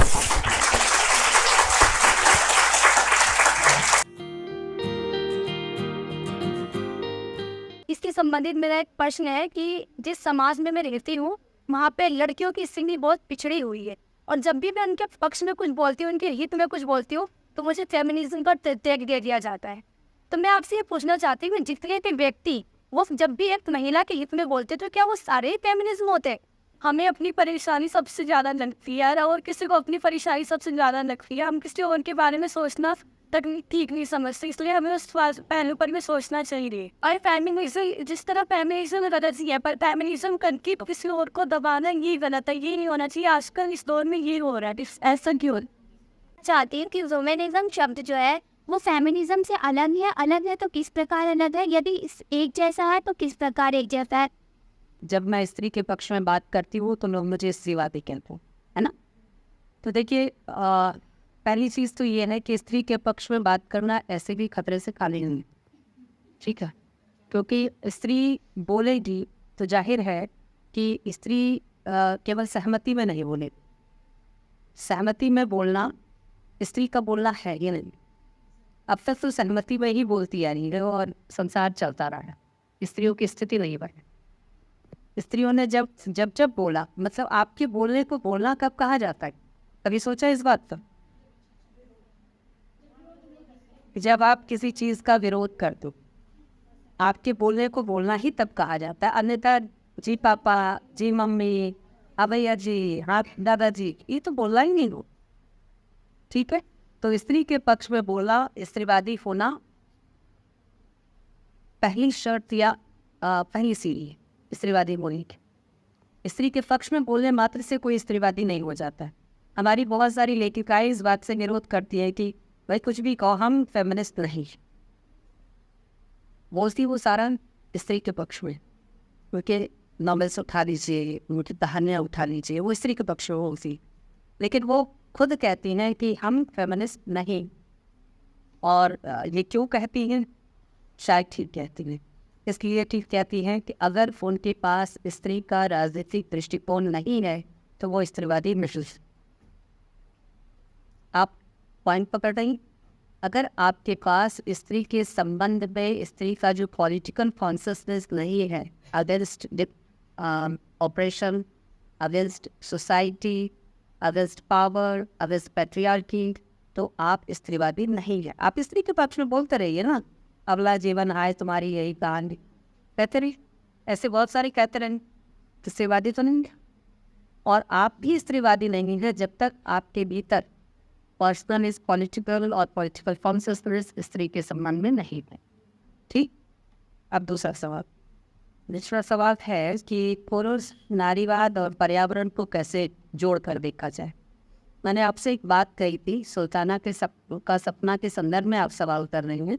मैंने बीच में क्लेरिफाई करते हुए आपको एक बात कही थी कि यह पुरुष केवल जैविक सत्ता के रूप में नहीं है।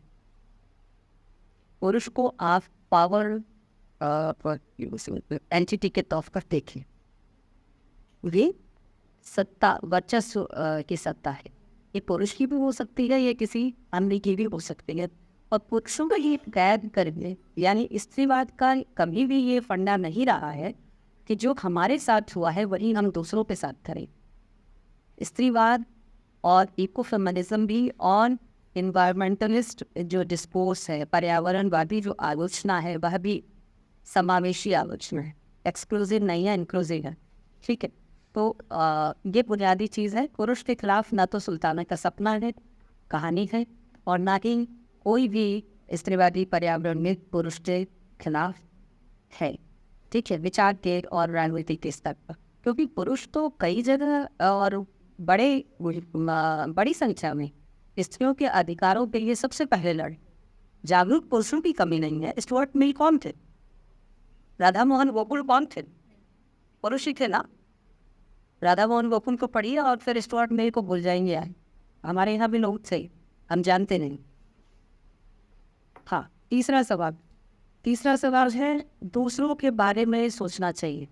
दूसरे से आपका अगर मतलब अदर है, अन्य है, तो कोई भी इंसान सिर्फ अपने बारे में सोचेगा तो महास्वार्थी हो।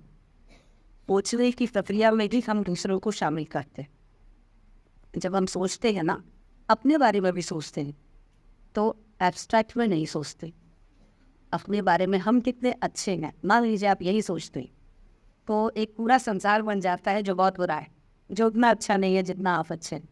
ठीक है, तो सोचने की प्रक्रिया में ही दूसरा शामिल है। तो दूसरों के बारे में सोचना, यानी पुरुष, अगर आपका इरादा ये कहना है कि मैनिज्म की बात आप कर रही हैं, पुरुषों के बारे में कह रही, तो भाई अब तक तो पुरुषों के बारे में ही स्त्रियां सोचती रही, और स्त्रीवादी लेखन का पहला दूसरा जो दौर है वो पुरुषों के बारे में ही सोचना है, और पुरुषों के बहाने अपने बारे में सोचना है। पहले दूसरे दौर का समस्त लेखन देखिए, धारणी लेखन, वो तर्क वितर्क नहीं करता। जो कुछ गिवन है, दिया हुआ है, उसकी सिर्फ वो एक तरह से यथा स्थिति को संज्ञान में लेता है कि ऐसा है। लेकिन जब वो कहती है ऐसा है, तो उसी में निहित होता है कि ऐसा नहीं होना चाहिए।